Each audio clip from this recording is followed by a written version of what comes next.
It's Alan Shearer. That's the way to finish it. Oh! Jardel!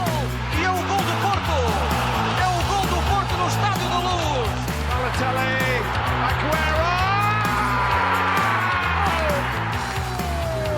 Que golaço da Bruno Fernandes! Que golo, que golo, que golo, que golo, que maravilha!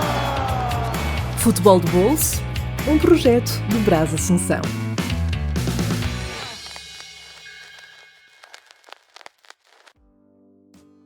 Olá, caríssimos ouvintes do Futebol de Bolso. Entramos naquela época do ano em que celebramos muito e aqui não é diferente. Até porque completamos 4 anos da existência e isso é motivo de festa, como é óbvio. Ao invés de recebermos presentes, damos presentes. Logo, o convidado de hoje partilha, tal como eu, um grande amor pela nostalgia futebolística de outros tempos. Trabalha num dos maiores órgãos desportivos de Portugal, se não o maior, chefe de redação e faz dupla todas as semanas com o grande Rui Miguel Tobar no Destino Soldado. Bem-vindo, Pedro. Muito obrigado, Brás. É um gosto, um enorme prazer estar aqui contigo. E vamos a isso, vamos falar daquilo que gostamos, que é o futebol destes tempos, de outros tempos, portanto, com mais publicidade, menos publicidade, mais listas, menos listas, camisolas mais pesadas, bolas mais pesadas, pelados, sintéticos, o que quiseres. Estou a teu dispor, portanto, vamos a isso. Vamos lá. Olha, uma das coisas que eu tinha preparado para ti, uma das perguntas, não é segredo, tu falas isso em alguns episódios, que um dos teus grandes ídolos do futebol foi Diego Maradona, mas que outros ídolos é que tu tinhas quando eras mais pequeno? Muito bem, muito bem. Vamos a isso. Certamente tu és, presumo, agora foi aqui uma falha, mas eu acho que és da zona do Norte. Sim. Do Matosinhos. Porto. Matosinhos. Portanto, que outras figuras, tanto do universo internacional ou nacional, te cativaram quando eras mais pequeno? Vamos começar então pelo Diego Armando Maradona, porque de facto foi aquele que mais me impressionou desde os primeiros dias. Estamos a falar num período em que os mundiais portanto, chegavam quase como o anúncio de algo divino que vinha aí durante um mês, não é? Portanto, às casas de quem não, só tinha 2 canais, RTP1 e RTP2, e portanto o Diego Armando Maradona, que eu ouvia falar muito de longe a longe, até porque eu tinha apenas 8 anos, em 86, e era um miúdo que não sabia nada da vida, também muito pouco de futebol. Sabia sim que havia alguém chamado Maradona, que o meu pai dizia que era muito especial, que tinha passado pelo Barcelona já, portanto, e que me aparecia em forma de cromo de caderneta, não é? E depois o México 86, de facto, foi o grande torneio que eu vi com alguma atenção. Não digo que com maturidade, porque não, era nula, totalmente nula, mas acompanhei, lá está, a viagem terrível, atribulada da seleção de Portugal, e quando nós nos despedimos, depois daquele jogo contra Marrocos, que perdemos por 3-1, acabei por me agarrar muito à imagem do Diego Armando Maradona, apesar do meu pai ser um simpatizante da seleção do Brasil, por responsabilidade do Garrincha e do Pelé, eu acabei por me virar mais para a Argentina, por causa daquele rapaz, aquela camisola que se unia àqueles calções e aquelas chuteiras e fazia aquela bolinha, não é, em forma de jogador de futebol, que era o Barrilete Cósmico, e fui por aí fora com ele até hoje, apesar de ele ter partido já há algum tempo.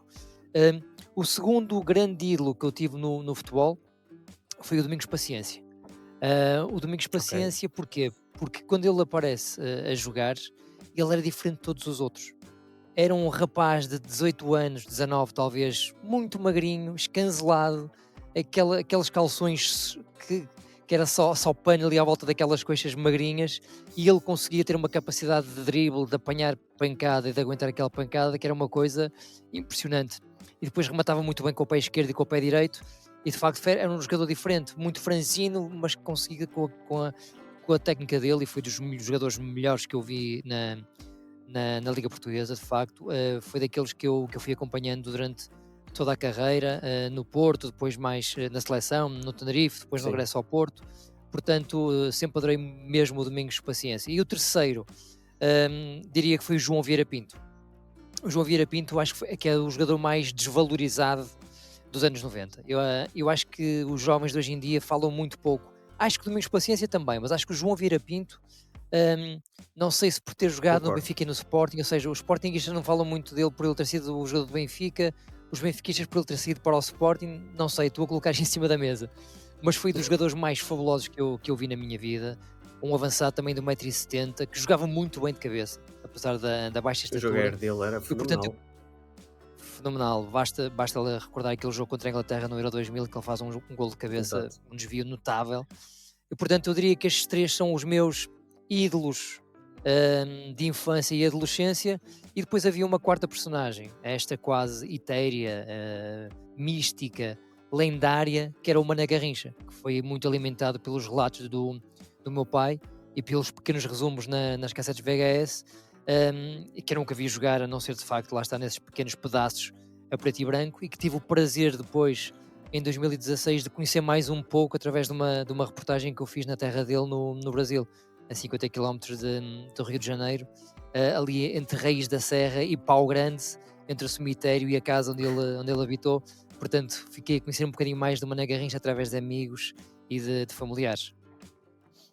E tu falas do Garrincha agora, e é um. Espero bem que não, mas se há coisa que o título do Botafogo pode trazer a mais, é o nome de Manuel Garrincha, a eterna figura do Botafogo. Da estrela solitária, Acho engraçado. Eu sou de uma geração acima da tua.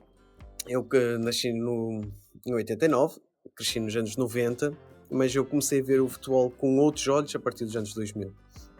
E acho que os meus primeiros anos a sério foi aquele Porto de Mourinho. A partir daí eu devorava e já era um apaixonado por futebol. E tu falas de um tempo em que lembro dos nomes, principalmente de João Vieira Pinto e do Domingos.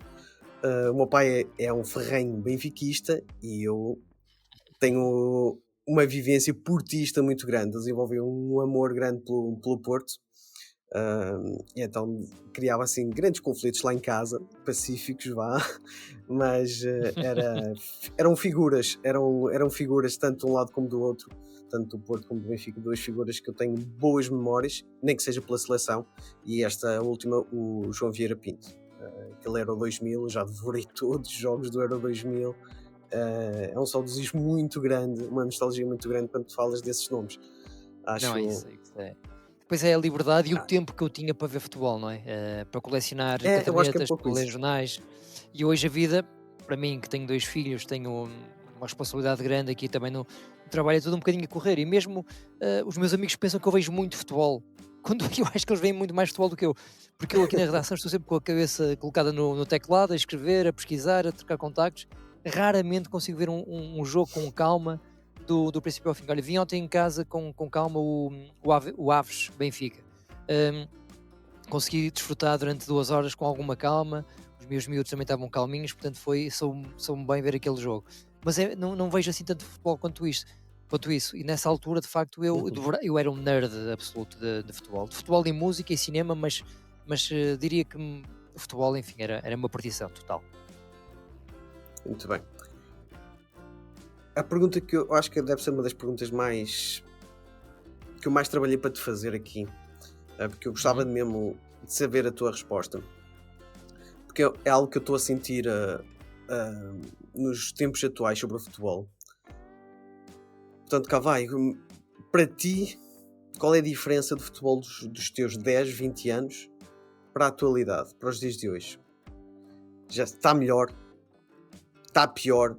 Achas que o amor que a gente tinha antes, pelo menos nas nossas infâncias e adolescências, acompanha para os dias de hoje? Se olharmos apenas para o relevado, a grande diferença, na minha opinião, é a forma muito mais organizada como hoje se joga futebol. Eu hoje vejo um jogo de futebol, vamos colocar mesmo aqui, um jogo de elite, vá. E acho que está tudo muito limitado, não digo limitado porque o talento terá sempre algum espaço, mas está muito assente na forma como uma equipa consegue pressionar a outra ou não consegue pressionar a outra, em jogar com um bloco mais médio-alto ou um bloco mais baixo. Quando nós olhávamos para esse futebol dos anos 90, isto não se colocava desta maneira. Havia muito mais espaço para jogar, havia também muito mais violência dentro dos relevados. Sim. As entradas violentas aconteciam aconteciam muito mais vezes e eram muito Era menos mais regulares, penalizadas. Sim, eram muito menos penalizadas. Portanto, só que havia também aqui alguma selvageria no meio disto tudo, algum espírito selvagem, algum espírito de criação artístico que hoje está um bocadinho limitado por esta forma contundente como as equipas boas conseguem defender. Ahm, e parece-me que os bons jogadores continuam a existir. Provavelmente o futebol, a qualidade do futebol e do treino hoje é muito mais é superior ao que era há 20 anos, não duvido disso, mas diria que a grande diferença é a forma como hoje em dia se defende de forma organizada e há 20 anos havia menos método, menos conhecimento, talvez, era tudo mais empírico. O tipo de trabalho que se fazia durante a semana também era mais, se calhar, com menos bola, mais voltado para a vertente física, e hoje tudo tem bola. Numa equipa treina sem bola, julgo eu, é muito raro imaginarmos alguém a correr hoje na praia e nos campos e nos parques, Sim. como antes se fazia. Portanto, diria que sim, que há menos sinal verde à criatividade, há muito mais ordem, e de facto, se calhar, o jogo é mais formatado hoje, mais igual do que era há 20 anos, onde os desequilíbrios, se calhar, se faziam notar mais. Sim.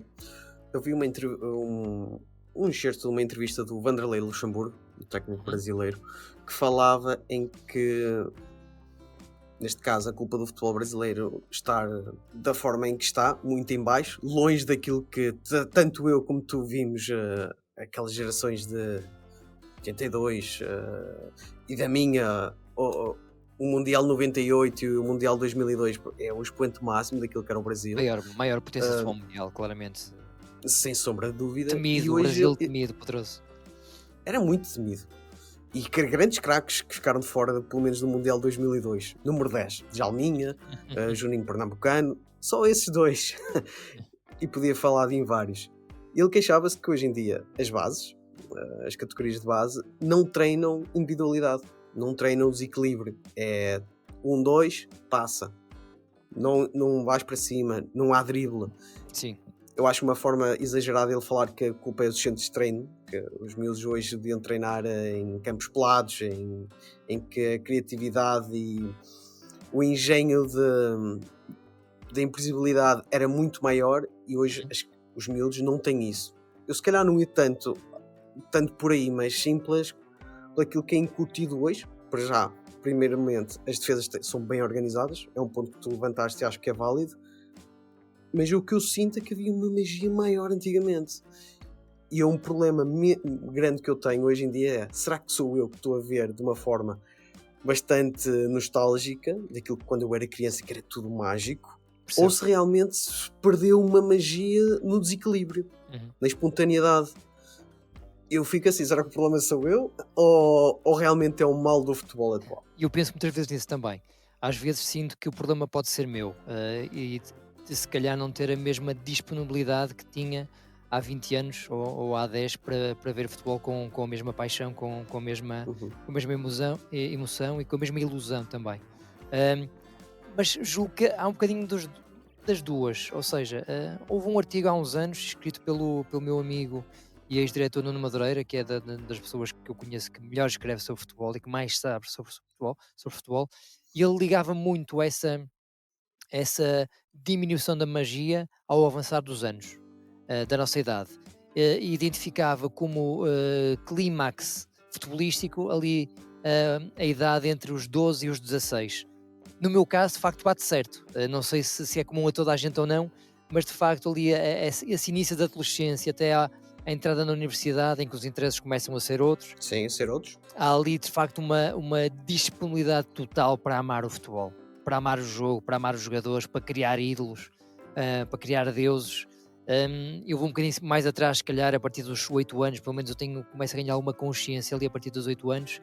Já me recordo mais ou menos bem do Euro 84, em que Portugal vai às meias finais contra a França. O México 86 já me lembro muito bem. Final de Viena do Porto 87 recordo muito bem. As duas finais europeias do Benfica a seguir também me lembro muito bem delas. Portanto, o nosso cérebro ali está muito fresco, está muito disponível, está muito habilitado a estar de facto preso à televisão.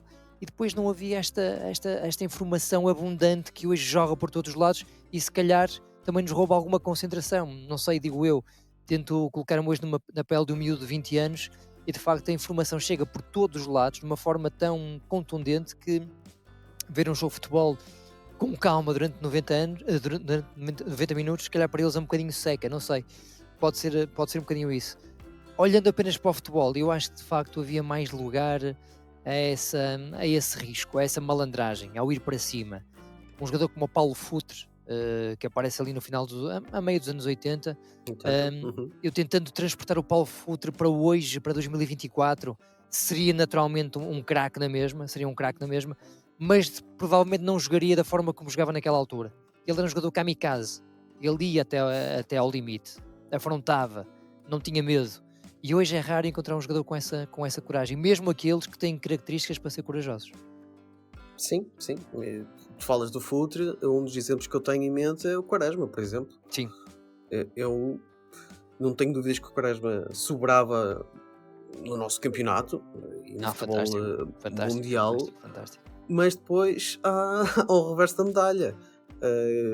Hoje em dia está tudo muito mais retraído e aquilo que os treinadores também de futebol pensam é num coletivo, e é um conflito muito grande. Eu vejo isso a grande e a pequena escala no nosso futebol, pelo menos, no Brasil também, e eu fico com um agridoce muito grande na boca. Eu falo com os meus colegas de painel aqui no Futebol de Bolso que eu estou a ficar um velho do Restelo, uma expressão que tu usaste em off, em que o futebol, eu estou de mal com o futebol, e dá mais prazer ver futebol da minha geração, até antes, do que hoje. Não me dá muito prazer e eu temo, temo até pelos mais jovens, porque é um desporto que eu gosto, mas cada vez tenho menos interesse de acompanhar. E muito por causa do ruído e não do futebol em si também. Verdade seja dita. Hum, eu, por aquilo que vou vendo ao longo dos meus 30, 40 anos a ver o futebol com alguma consciência, isto também tem muito a ver com fases. Eu recordo-me perfeitamente quando começo a ver o Barcelona do Pep Guardiola, que foi a melhor equipa que eu vi até hoje a jogar futebol, mas não é para todos. Há gente que não gosta daquele estilo, que é perfeitamente legítimo. Eu adorava. Eu adorava porquê? Porque aquilo era uma posse, mas não era uma posse estéril. Tudo aquilo fazia sentido. Aquele carrossel era mágico, de facto. Não era só o controlo da bola, era o controlo do jogo. E era a forma como também aquela equipa defendia, também Sim. sem bola. Com bola construía e pensava. Sem bola defendia de uma forma fantástica. Foi a melhor equipa que eu vi até hoje a jogar futebol. Estamos a falar ali já numa fase adiantada do século XXI. Portanto, eu quero acreditar que estas ondas são muito propiciadas por alguma moda que é instituída pelo sucesso de algum treinador, ou de alguma equipa. Nesta altura, provavelmente, estamos naquela fase em que se privilegia, de facto, a pressão alta, asfixiante, saber quando pressionar, como pressionar, saber morder, saber pressentir o sangue no adversário e depois a partir daí criar de facto desequilíbrios e tentar rematar e fazer golos. Portanto, um futebol mais calculista e depois mais venenoso. Na fase do tiki-taka não, tiki-taka do Guardiola e não aquelas imitações lamentáveis que se foram depois arrastando ao longo dos anos, que eram pastosas, ou aquele pastiche mesmo, não é? Portanto, mas o original era de facto a perfeição em forma de equipa de futebol. Se formos mais para trás, lá está, o Brasil de 82 é uma referência máxima para as pessoas da idade do meu pai. Eu já não tive o prazer de ver essa equipa, mas cresci a ver as VHS em casa dos meus pais desse Brasil e a relação com a bola era uma coisa extraordinária. E depois pronto, aquele menino chamado Diego Armando Maradona a carregar um país aos ombros e ia por lá fora a fazer coisas que não vi mais ninguém na vida a fazer, até conhecer o senhor Lionel Andrés Messi. Eu vou-te fazer esta pergunta. Eu não queria que a gente se alongasse, porque o que eu quero é ouvir-te a falar de craques. Craques do antigamente. Não, pergunta-me aquilo que... Mas uma vez que estamos neste tema, eu encaminho também a conversa para aqui. Achas que o futebol, da forma como está, e eu vou falar de uma forma industrializada, a meu ver, isto está a prejudicar dentro do relevado e as próximas futuras gerações, ou é algo que não vamos conseguir fugir? O futebol já não vai ser dos amantes de futebol, vai ser da indústria em si. A resposta é um bocadinho complexa, ou seja, os números dizem-nos, mesmo aqui no 0-0, nós medimos tudo isto, os números dizem-nos que as pessoas continuam a adorar futebol e a ter muito interesse pelo futebol. Diria que em Portugal tem muito interesse pelos 3 maiores clubes nacionais. As métricas também nos dizem isso. Para o bem e para o mal, essa é a realidade. É o que é. Nós temos um podcast diário, matinal, que é o tema do dia, e nós tentamos ao máximo variar os temas. Aliás, basta ir ao YouTube, ao 00.pt, ao Spotify, estão lá todos, e vocês veem que nós damos todas as voltas possíveis e imaginárias para falarmos sobre todos os clubes que merecem ser falados, e depois vamos ver as métricas e aquilo que vende mais: Porto, Benfica, Sporting, Cristiano Ronaldo, Seleção Nacional, quando está numa grande competição. Não foge muito disto. Obviamente que nós, felizmente, aqui no 00, e é por isso que me identifico muito com esta casa, não somos escravos dos números. Temos uma margem muito grande para improvisar, para criar e para dar o palco a quem merece, mesmo nas ligas mais pequenas. Agora, voltando à tua questão, que é o mais importante, ponto número 1, as pessoas continuam a gostar de futebol e da sua equipa, pelo menos. Ponto número 2, há aqui uma influência, capitalismo, globalização, enfim, podemos chamar o que quiseres a isto, mas tem muito a ver com sponsors, patrocínios, publicidade, e a partir do momento em que os sponsors mergulham nas provas, nas competições, há aqui uma adulteração do princípio básico de desportivismo, e basta olhar para a Taça da Liga, não é? Ou seja, Sim. para mim, faz-me uma confusão enorme que na Taça da Liga o calendário seja feito a martelo para favorecer as 4 equipas mais fortes de Portugal. Não faz sentido. Sinceramente, preferia que não houvesse esta competição, porque de facto adultera o espírito olímpico desportivo, que é colocar todos ao mesmo nível no ponto de partida, depois à pistolinha, o get set go, e vamos todos nas mesmas condições. Assim é difícil. Na Taça de Portugal, a Federação, a meu ver bem, inverteu a lógica de colocar os grandes, ou pelo menos os clubes de Primeira Liga, a jogar logo em casa, sorteio assim o ditasse, e obriga-os a jogar fora quando entram na competição. Mas depois há outro problema. O Benfica, o Sporting, ou o Porto, ou o Braga vão jogar em casa de uma equipa pequena, e muitas vezes o jogo não é feito nessas terras. Ok, eu percebo, entra o problema da televisão. Para dar o jogo na televisão tem que haver determinado tipo de condições. Ou seja, o futebol, aquele futebol que era do povo domingo à tarde, passou a ser um bocadinho o futebol da televisão, do mundo da televisão, dos direitos televisivos. E isso obriga a determinadas regras que não existiam há 20 anos e há 30. Para mim, o domingo à tarde é ir a ver o Leixões com o meu avô e com o meu padrinho.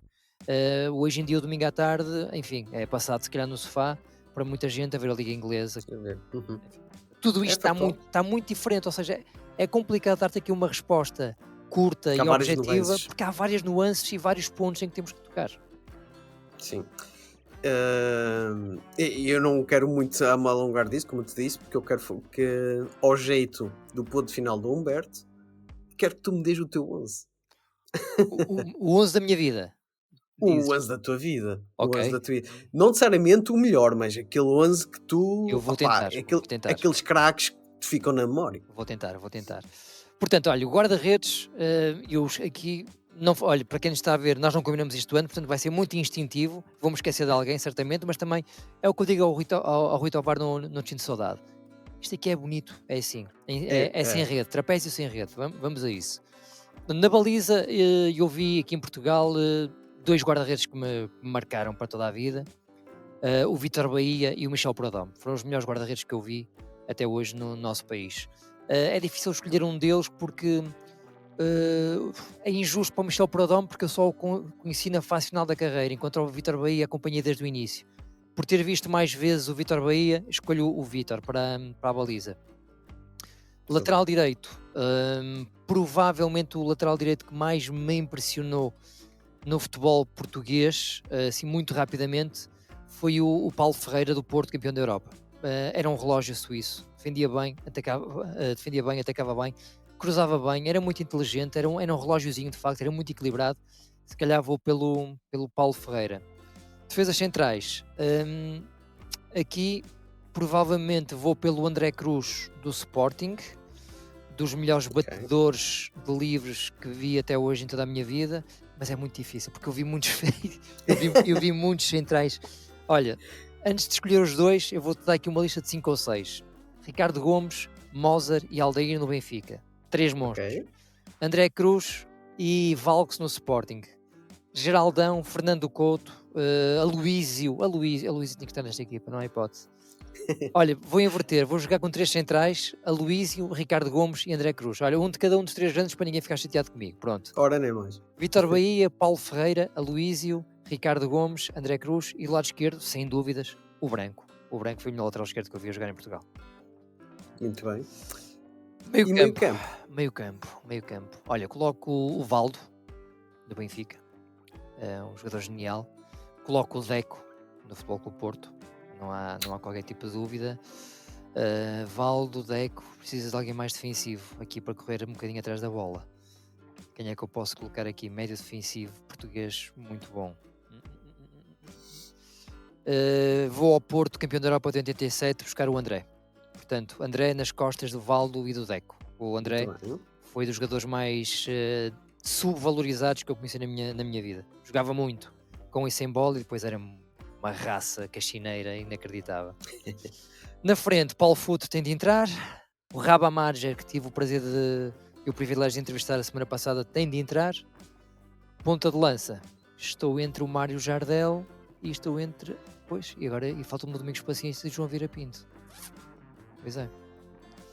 Bem, como já mencionei o Domingos Paciência e João Vieira Pinto inicialmente, eles vão ser o meu 12 e 13 e escolho o Mário Jardel por aquilo que fez no Sporting e no Porto.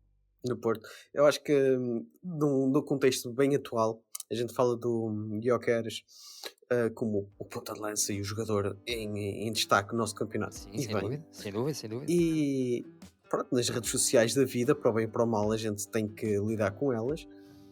A gente vê muitas comparações, e muitas vezes indevidas, agora com o Gyökeres e com o Falcão. Falcão, sim. Fantástico. No chat, no WhatsApp do Futebol Bolso, rola muito isto. E somos quase todos portistas. E um adepto do Alverca. E depois eu levanto a questão. Pois é, falamos do Falcão e bem. Mas se calhar há outro ponta de lança que vocês não falam e que se calhar merece estar aqui, que é o Mário Jardel. O Mário Jardel foi o melhor ponta de lança que eu vi a jogar em Portugal, atenção. Se falarmos de pontas de lança, número 9, um homem que só pensa em golo, obcecado pelo golo, é o Mário Jardel. Era impressionante, absolutamente impressionante. Ele fala do golo, desculpa interromper-te, Pedro. Força. Ele fala do golo e eu vejo outra figura também brasileira, de outro nível, de outra craveira, diria eu, que é o Romário. Também fala, o objetivo dele chegou a um ponto da carreira que ele diz: eu não tenho que correr, eu não tenho que treinar aquilo que os outros treinam, eu tenho que treinar aquilo que eu sou bom, é a finalização. E isso ninguém era melhor do que eu. E o Jardel, de uma forma, diria que uma forma diferente, era exímio naquilo que fazia, que era meter a bola no fundo das balizas. E ele, quando chegou a Portugal, tinha algumas limitações técnicas, de facto. Mais na recepção de bola, tinha algumas limitações. Mas ele, quando chega ao Sporting, o Mário Jardel do Sporting, já é um jogador tecnicamente muito capaz. Mesmo de tabular, não era um tipo de fintinhas, atenção. Mas há um golo que ele marca pelo Sporting, que eu acho que é o Vitória de Setúbal. Não querem mentir quem nos está a ver, mas acho que é o Vitória de Setúbal, em que ele faz uma recepção de peito maravilhosa e depois faz uma definição com um chapéuzinho ao guarda-redes, acho eu, do Vitória de Setúbal, que é um golo maravilhoso, tecnicamente perfeito. E uma boa técnica, digo sempre isto, uma boa técnica não é fazer um drible só. É a forma como se recebe uma bola, como se entrega uma bola, como se coloca um cruzamento ou um remate. Uhum. Tudo isso é técnica individual. E Claro. o Mar Jardel foi impressionante. Fernando Gomes, notável.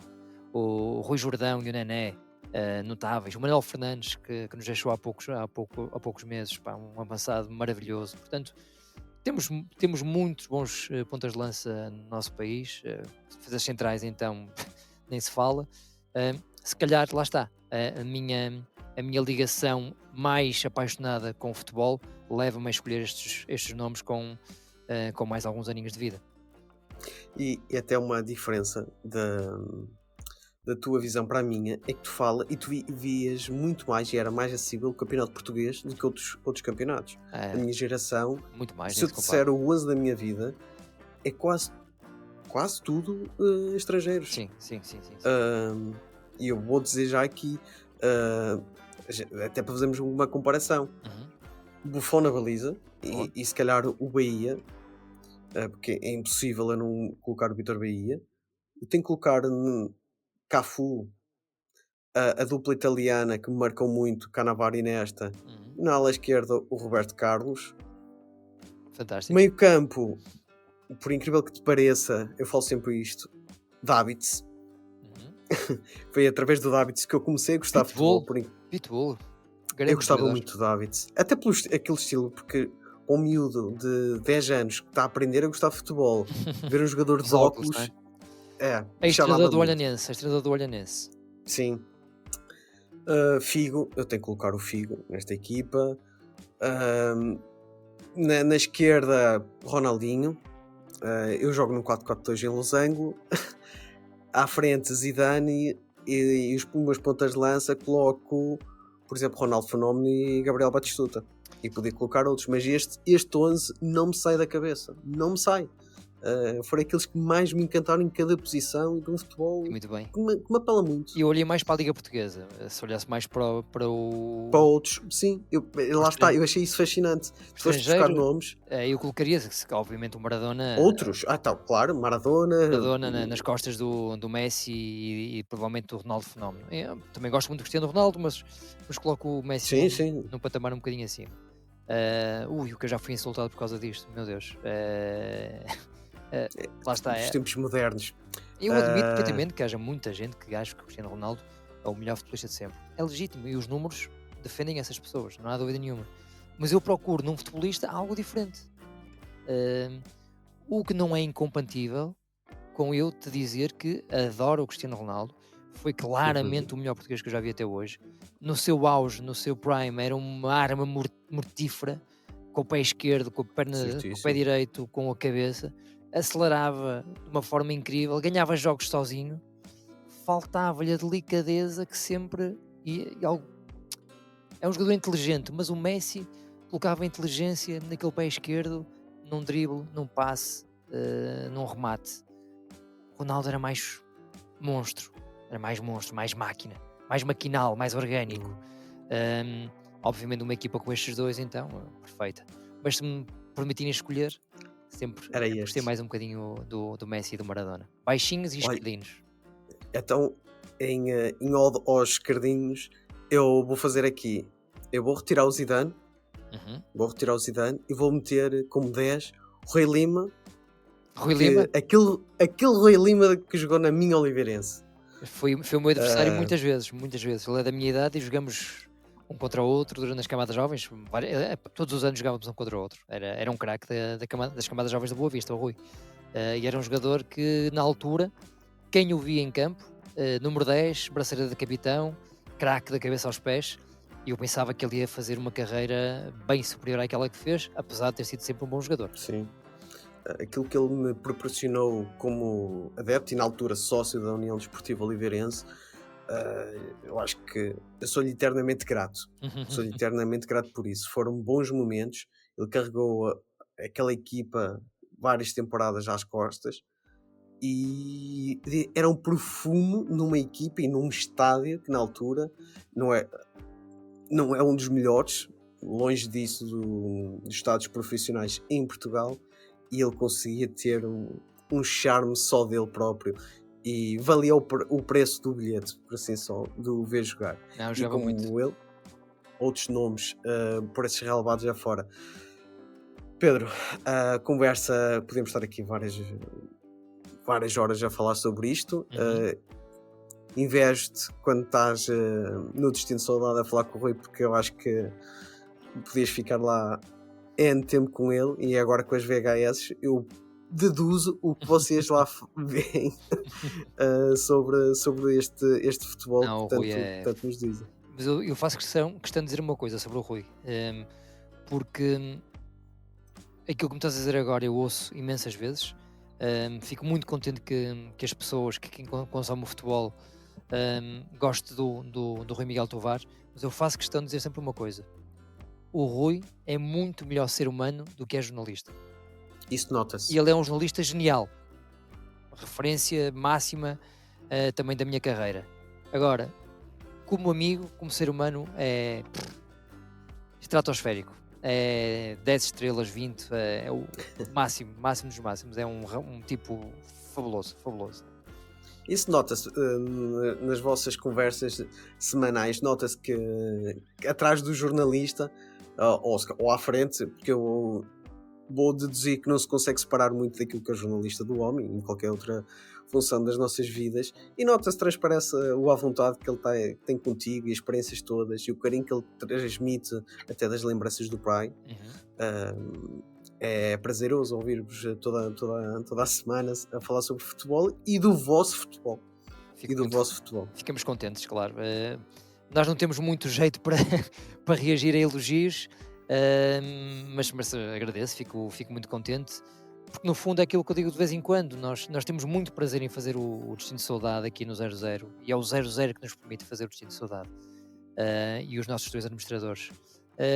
Mas também temos ainda mais prazer quando sentimos que há gente que também usufrui, não é? E que carrega no play para ver o Destino de Saudade e tem quase o mesmo prazer que nós sentimos. Portanto, fico muito contente com as tuas palavras e espero que seja para continuar, claro que sim. Quanto à vasta audiência, já sabem, deem um likezinho, subscrevam o canal para quem ainda não nos segue. Próximo ano vai ter aqui algumas mudanças de estrutura, rubricas novas, caras novas também, aguardem pelas novidades. E olha, um bom Natal a todos, e se a gente não se falar antes, um bom 2025. Pedro, para ti também, e abraço a todos aí no 00, e a gente encontra-se por aí um dia destes. Obrigado pelo convite, boas festas para a tua família, para todos aqueles que vos ouvem também. Portanto, da parte do 00 e do Pedro Cunha, sempre que precisarem, cá estamos para falar um bocadinho sobre o futebol nostálgico. Muito bem. Abraço, Um grande Pedro, abraço, tudo bom, obrigado.